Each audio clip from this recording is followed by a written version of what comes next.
Hello everyone, welcome to 60 Thoughts.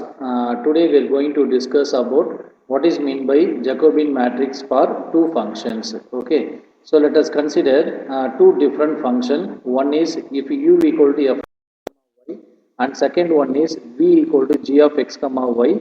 Then the Jacobian matrix x and y is denoted by j of x comma y, otherwise it is denoted by dou of u comma v by dou of x comma, and is defined by j of x comma y, which means Jacobian matrix for two functions x comma y, that is equal to dou of u comma v by dou of x comma y, that is equal. Take first function, we write differentiate with respect to x and y, so which means dou u by dou x and dou u by dou y. So we get dou u by dou x and dou u by dou y.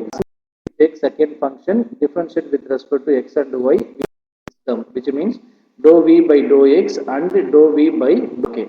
So therefore Jacobian matrix for two function is defined by j of x comma y, that is equal to dou u by dou x, dou u by dou y, and dou v by dou x, dou v by dou y. So this is called Jacobian matrix for two functions. Okay, so I hope you are enjoying the session. Thank you.